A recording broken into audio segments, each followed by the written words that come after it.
and welcome to Animal Weapons. In this episode, we look at a rather different use of a weapon, not for securing prey or for defending against a threatening predator, but for purely social reasons. Of all weapons that are used in the fight for sexual superiority, it is an animal's horns which feature most often.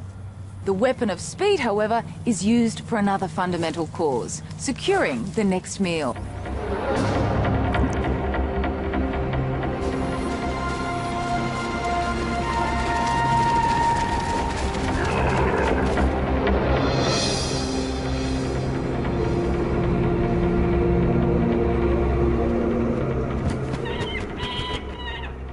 Well, of all creatures that use speed as a weapon, the peregrine falcon is the supreme master.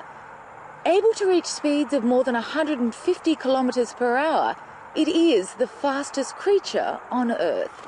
And these high-speed records are a result of its body design. The peregrine falcon is 1 kilogram of solid muscle, and when making a high-speed dive, it transforms itself into an aerodynamically perfect teardrop shape. And it's this ability to make a sudden and powerful attack that makes it one of the most feared hunters of the skies.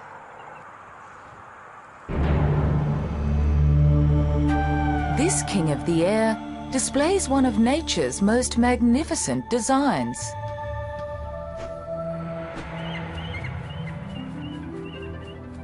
It has the precision flying capability of a stealth bomber, the acceleration potential of a jet fighter, and its own pair of remote sensing devices, its eyes. It is a living missile.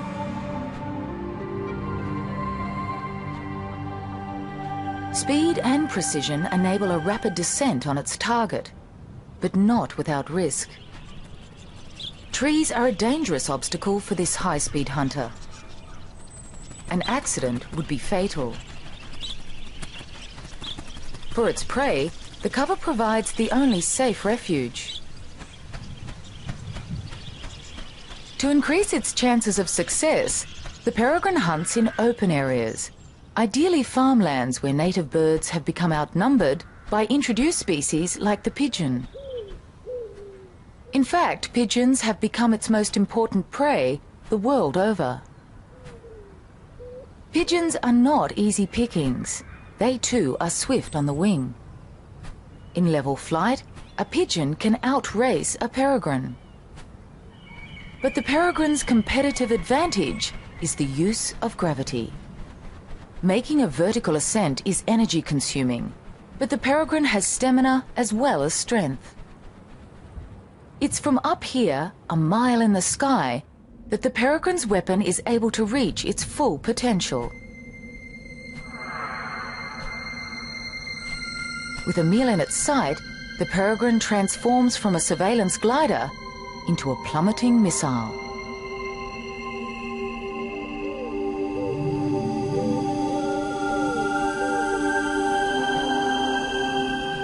By tucking its wings against its body, the peregrine minimizes air resistance and drops out of the sky in staggering style.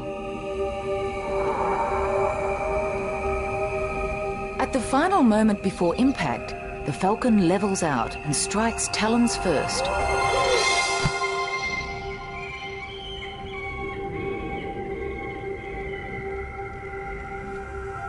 So great is the impact that the peregrine too would be injured were it not for the extraordinary accuracy of its strike.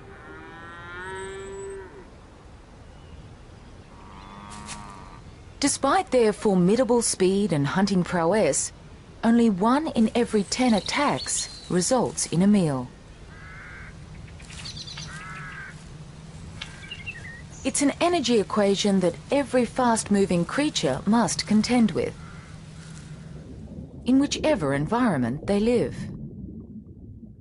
Like all animals, predators that use speed as a weapon have a less than impeccable success rate. So, to increase your chances of success, you have to combine speed with other weapons of attack.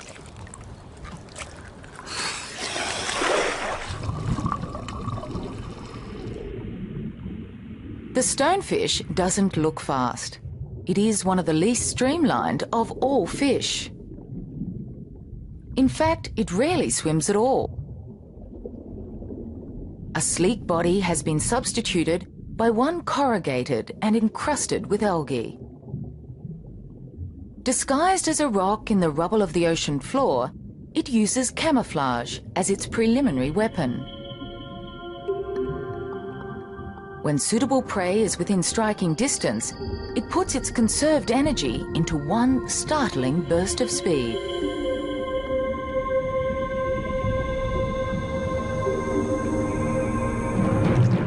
Within 1/25th of a second, its jaws lurch like a steel trap, engulfing its prey.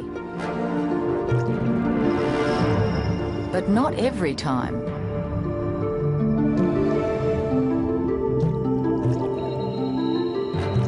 While not every strike is on target, the energy lost is less than that expended in a high-speed chase.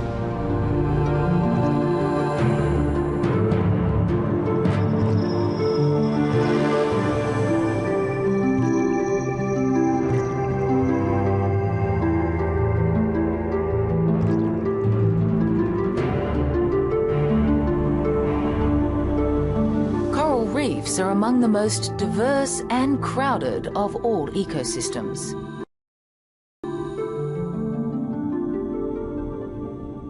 It's here that you find an extraordinary array of weapons, each designed to compete successfully for a common food source and for highly sought-after available space.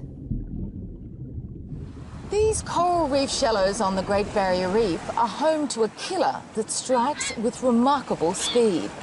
Distantly related to the prawns and crabs, there are more than 400 species found the world over. With eyes more sophisticated than our own, and with a claw modified to become a high-speed hammer, it is the remarkable stomatopod or mantis shrimp. They are exceptional hunters, with forelimbs developed into highly specialized weapons to smash or spear their victims. While this spearer may have one of the sharpest claws in the ocean, it is its relative, the smasher, which can lay claim to the fastest claw on the reef. This action has been slowed down 125 times so that it can be seen.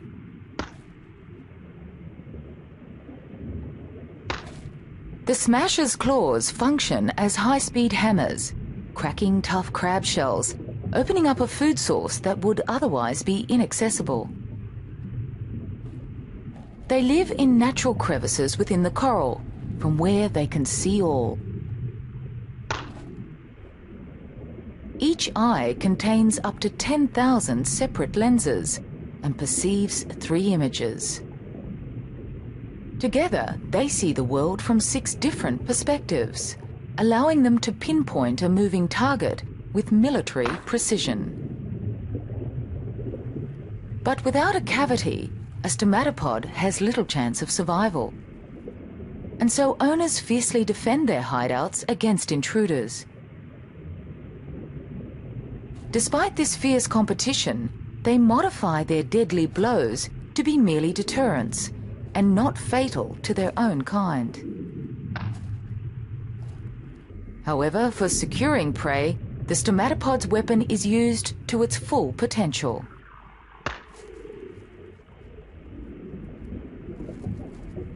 The smasher quickly sizes up its target and strikes with blinding speed.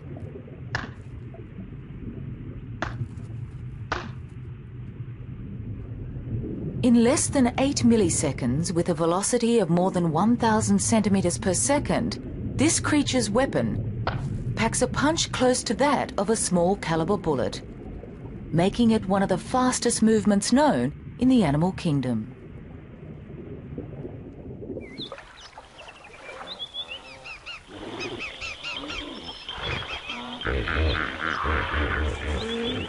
It is in Africa that we find the world's most spectacular collection of animals and their weapons.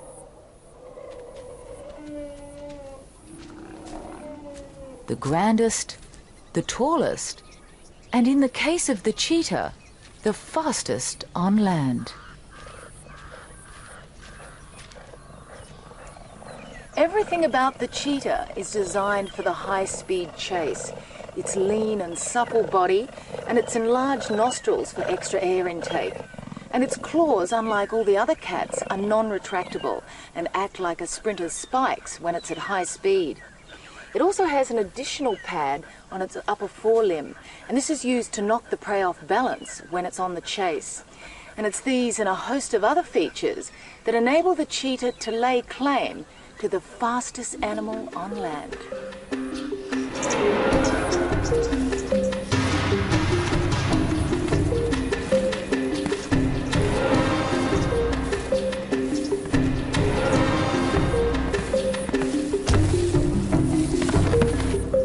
But speed is a weapon that comes at a price. In becoming a speed specialist, the cheetah has sacrificed the weight and power of the other big cats. Here in Africa's Masai Mara, cheetah are among the most vulnerable animals on the plain.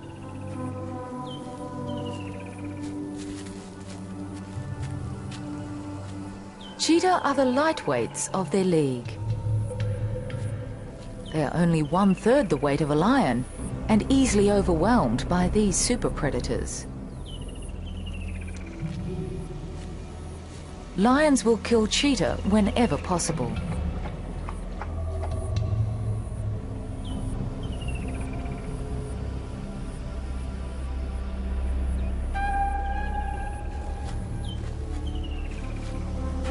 With speed as their only weapon of attack and defense, they almost always flee when threatened.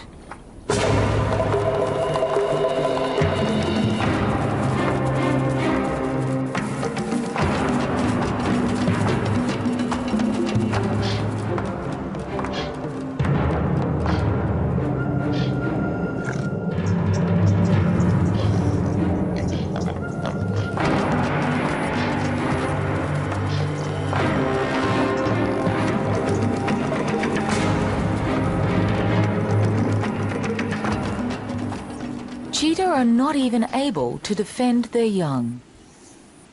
This mother has concealed her cubs in a lair. But even there, they're not safe from the birds of prey. Despite these dangers, she needs to hunt. But hunting too is fraught with difficulty. At top speed, a cheetah's body temperature soars to 41 degrees Celsius. To sustain this temperature for over a minute or two would be fatal. Its valuable weapon has to be reserved for a short burst, and where there is a high chance of success. Here in the open savanna, her main prey is the Thompson's gazelle, the swiftest of all antelope. They are plentiful, but also wary. She must creep within 100 meters of her target if a pursuit is to be successful.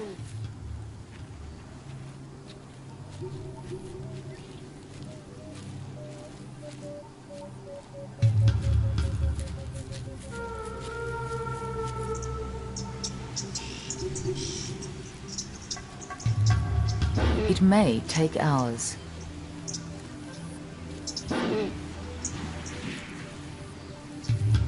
If noticed, she pauses and makes herself as inconspicuous as possible, patiently waiting for her next meal to be within that critical range.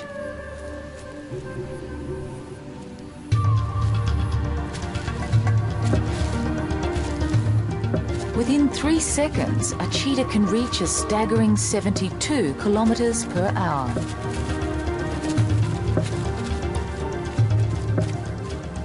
But energy conservation is of prime importance, and she must know when her chase is in vain. Less than half a cheetah's pursuits end in a kill. Her hunting time is limited, for with the fading daylight, lions will be on the prowl. Unsuccessful, she heads back to her cubs. But a dry season grass fire is an ominous obstacle. Insects flush from the flames don't interest her, but provide a banquet for yellow-billed storks.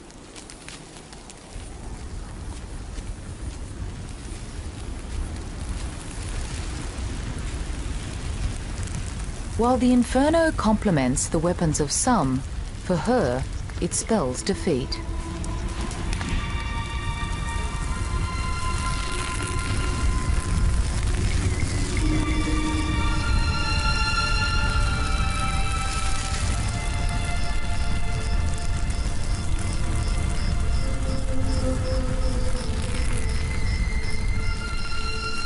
All big cats rely on cover to ambush prey. Without it, they can't get close enough to mount a surprise attack. Unable to reach her lair, she waits until morning. The next day, marabou storks search for burnt lizards and insects. The scorched earth reveals all. The mother returns to her lair to suckle her young, only to find it already occupied. The fire has exposed its location.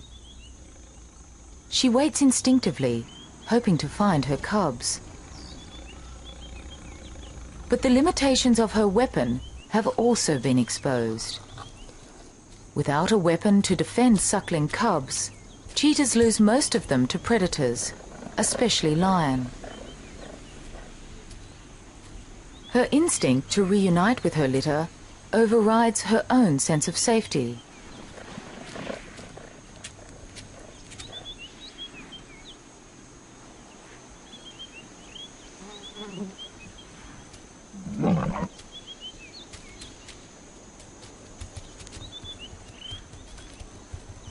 Unable to fight, she can only run.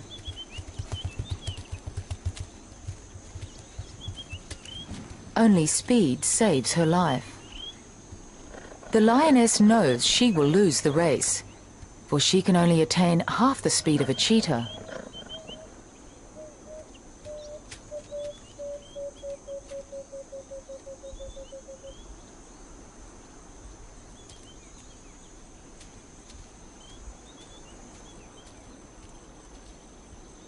In the battle for hunting supremacy, the cheetah's weapon breaks all land speed records. Yet it has made her cubs the ultimate victims of those whose weapons are not faster, but more powerful.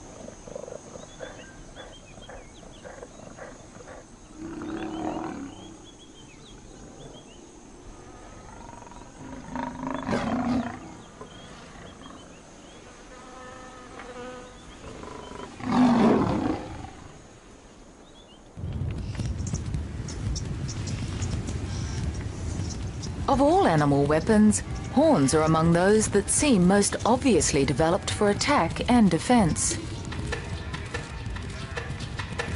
Nowhere else on Earth parades such a battalion of horns as the East African savanna.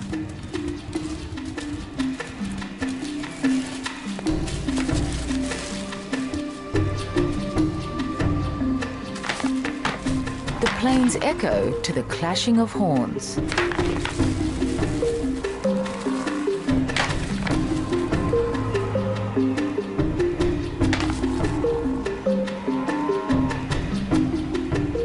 Most horns are permanent fixtures with a bony core and a coating of keratin, the same substance that claws, hair and hooves are made of.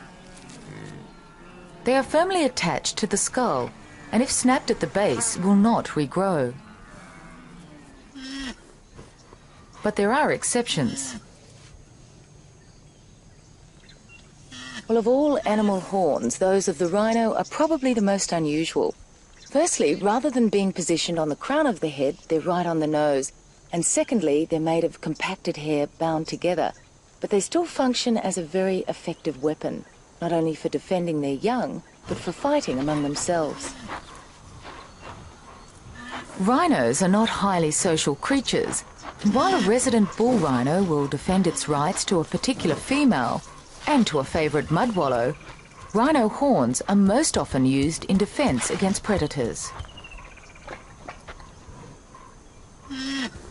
Especially by mothers with calves.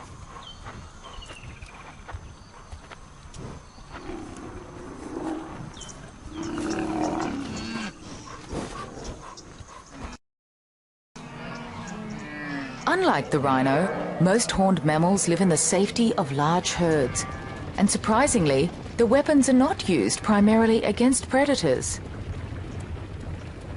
Their defence is their collective alarm system of many eyes and ears, and the confusing target they present to a stalking lion.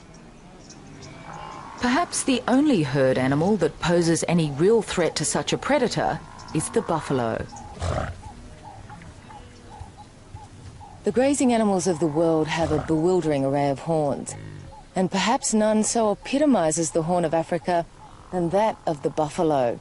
This is a big old male, and in the case of the males, their horns are used not only for defence against lions, but in challenging other males for the right for sexual supremacy. In fact, these battles for territory and for mating rights are the main reason why horns exist at all. Horns are put to use in a fundamental cause. They are the weapons used by males in the fight for mating rights. And at no time are they so spectacularly employed as during the breeding season. Battles like this are repeated year in and year out. Known as rutting, these rituals are prompted by a surge in hormone levels that are governed by day length.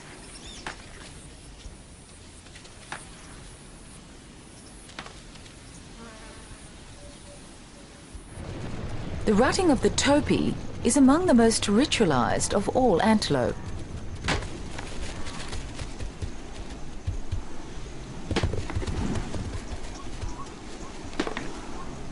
In serious challenges where males are evenly matched, the animals drop to their knees and horns interlock.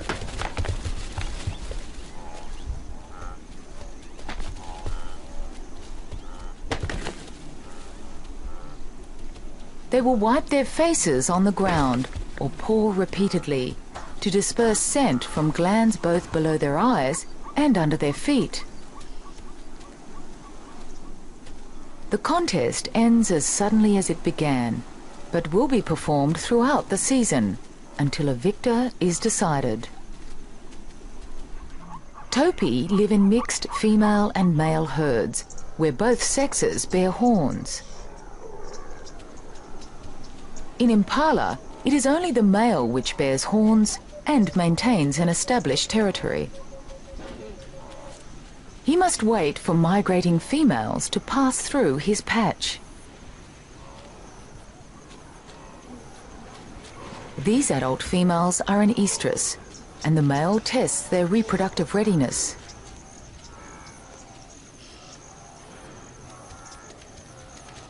He mates with those that are responsive.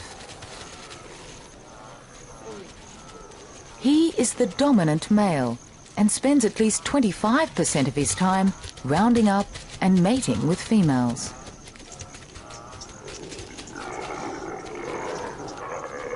Not only does he need to keep females within his territory, he must also keep other males out, leaving him little time to rest or feed.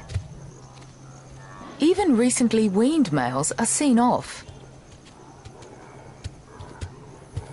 sometimes in a spectacular fashion, which displays the victor's strength and virility.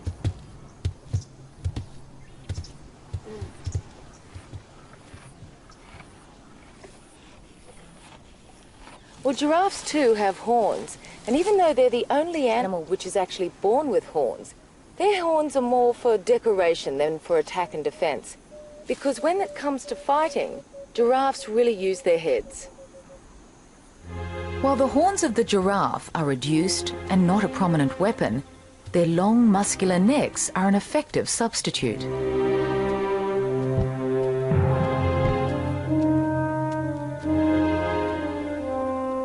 Their neck and head performs as a massive mallet, but blows seldom land solidly. These young males do their best to avoid being hit by the other.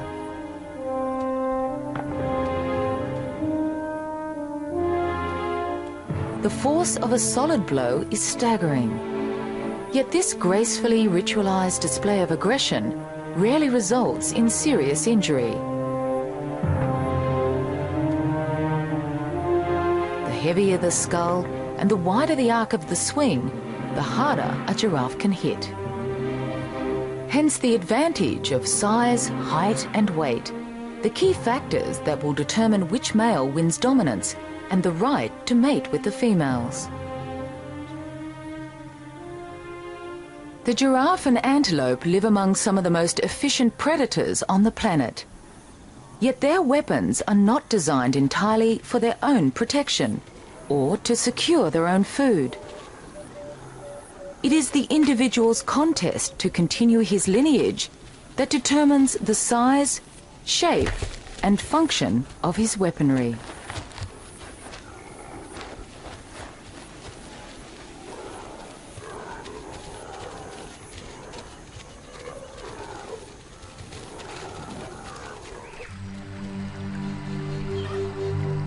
Rainforests are among the most diverse of all the world's ecosystems. While the African plains are the arena of challenge for the world's grandest creatures, these Australian tropical forests are the battlegrounds of the mini-beasts.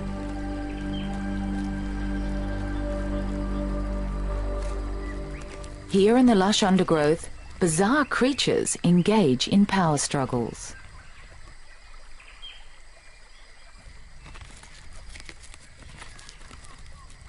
For most of the year, they live solitary and relatively uneventful lives.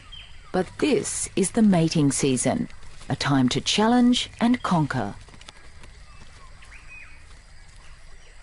They gather together in suits of shining armour and with weapons of oversized proportions. The victors will claim the ultimate prize, mating rights to their miniature maidens. Male stag beetles are armed with horn-like projections, which are actually extensions of their mouth parts. Females are smaller and without horns.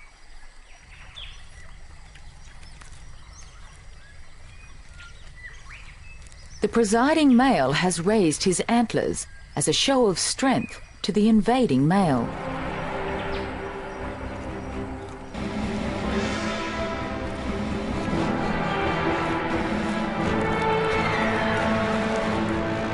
Their weapons are used as levers to flip their opponents off balance.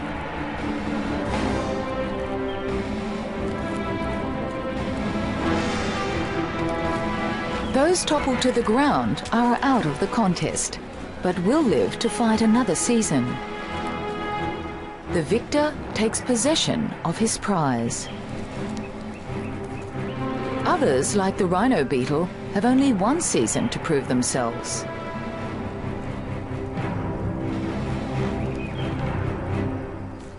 Well, like all insects, the rhinoceros beetle develops through different life stages until it becomes a fully formed adult. In fact, it spends more of its life like this as a grub than it does like this as an adult.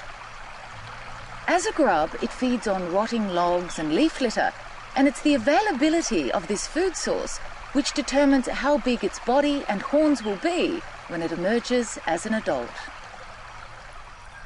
When food is plentiful, their larval development is extended, resulting in larger horn and body size. Victory will be governed by their fortunes as a grub.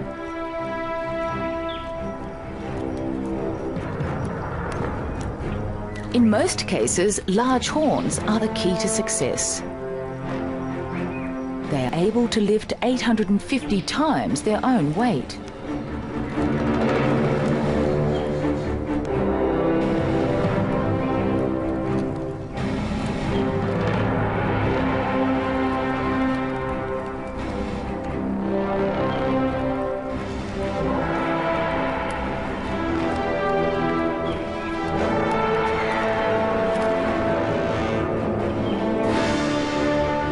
But even in triumph, the victor must contend with his persistent competitors.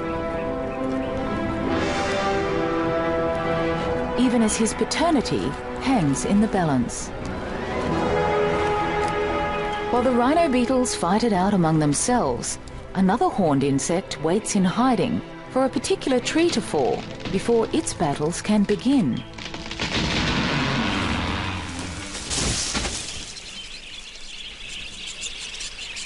A white mahogany tree falls and begins its process of decay.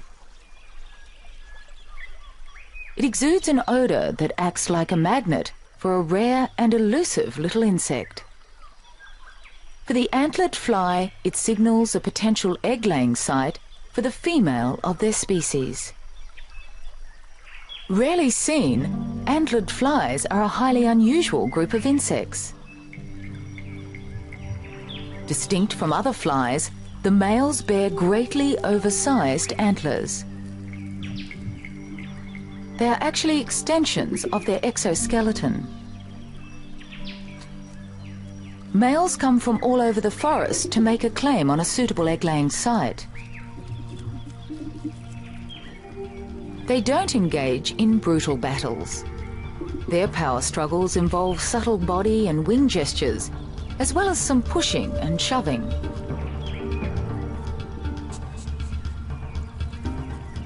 A male that is clearly inferior in size simply makes an appearance and flies off without a challenge.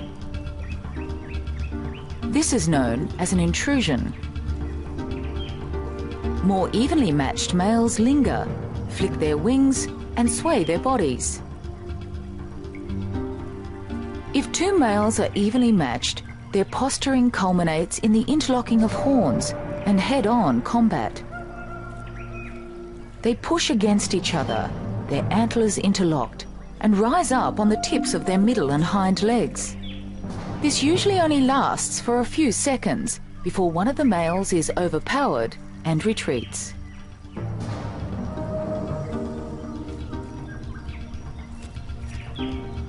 They may engage in a few of these battles before a winner is decided.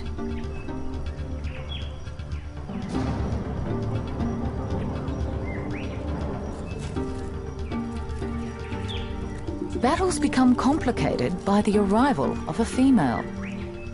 Her foremost concern is finding a suitable location to lay her eggs.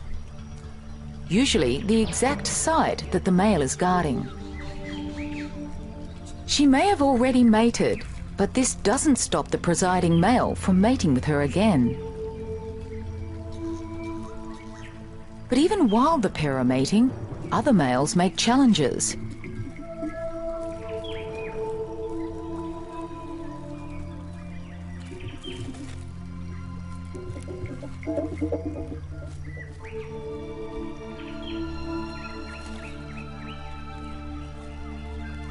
Even after they've mated, the male stays astride the female, ensuring no other males have access.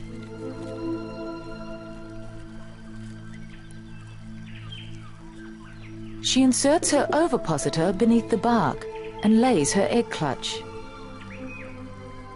While she lays, the presiding male continues his guard. For the antlered fly, the size of his antlers are his passport to paternity.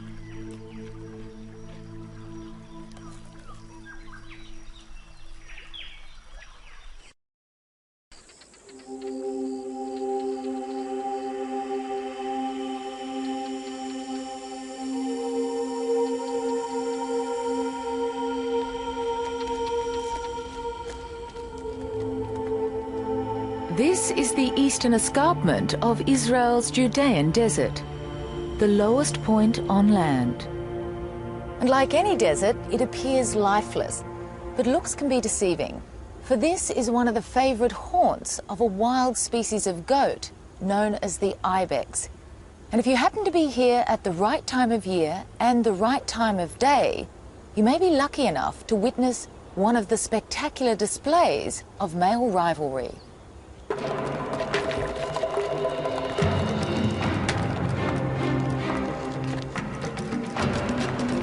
These battles are among the most vigorous of any horned mammal. The force of a full horn impact is equal to 4 tons of pressure.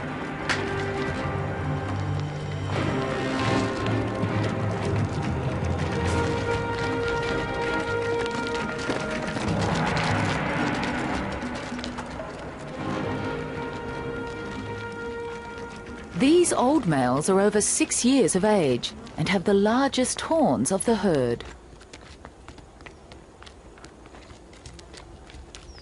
Facing backwards, their horns are clearly not used against predators. Their defense is their extraordinary agility. When threatened, they can escape into rugged and inaccessible terrain. Their sponge-like hooves are able to grip rocks, where a single slip could mean death or severe injury.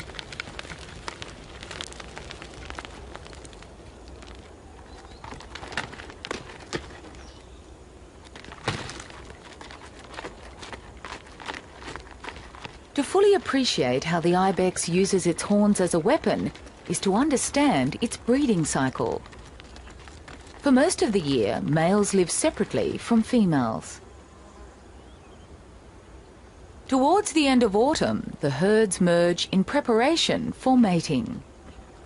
A well-defined hierarchy exists within the male group. Those who dominate are large-bodied and boast large horns. They're weapons in the violent battles that precede mating.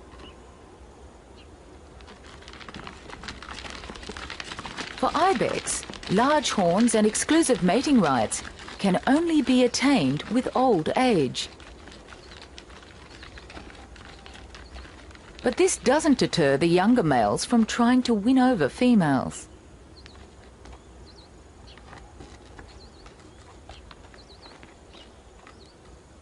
With necks lowered and tongues outstretched, they test the reproductive readiness of the females by tasting airborne hormonal levels. Females prefer to mate with old males and will ignore the approaches of those that are unsuitable.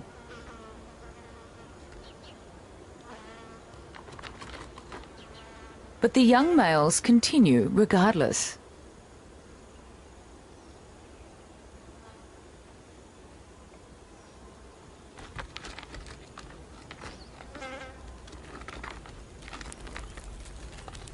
While ibex horns grow throughout life, they slow their growth on maturity and stop growing altogether in the breeding season. This may be because males expend a lot of energy and eat little, or perhaps it's a result of changing hormonal levels.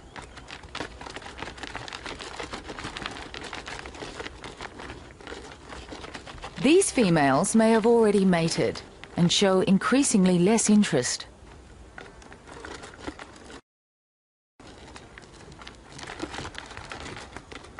By the end of the rut, the males regroup and recover from the exhausting 6-week rutting and mating period.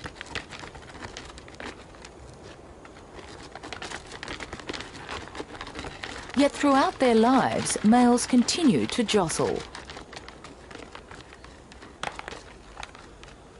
They will often gather together in a huddle to size up their opponent's horn size. While the old males need only to maintain their status, the young must establish a place in their upwardly mobile peer group. Young males engage in the most violent battles. They rear up to increase the impact of their assault. Ibex horns are designed in such a way that they both inflict offensive blows and deflect the blows of opponents. On contact, they twist their heads slightly to lessen the impact, which is taken on the strongest lower part of the horn. The bony ridges prevent the horns from slipping past each other and causing accidental injury.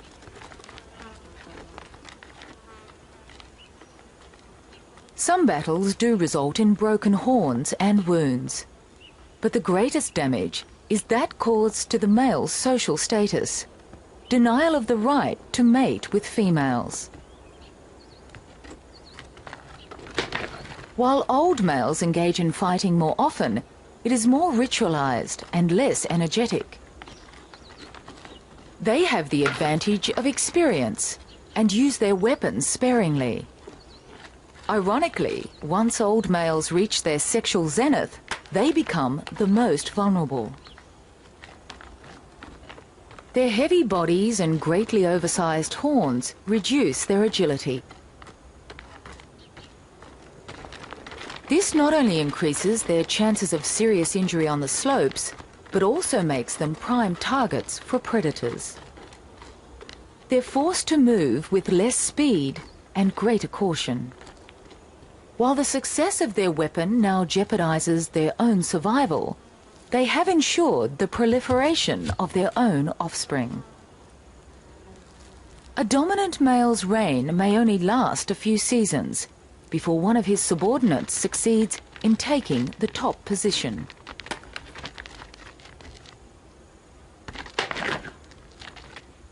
Such is the price of a weapon that serves only a social function.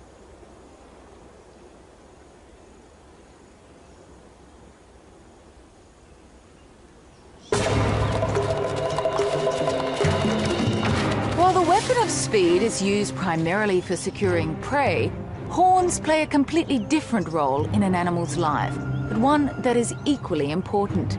They are the weapons used between males to joust and butt, clash and posture.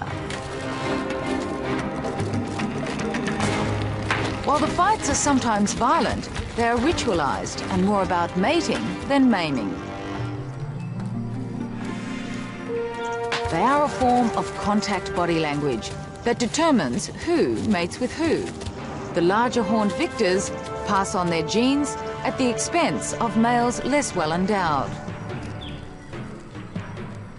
It is this genetic selection that ensures that horns continue to be used as vital weapons in social battles by creatures large and small from all over the planet. Well, that's all for this episode of Animal Weapons. Goodbye for now.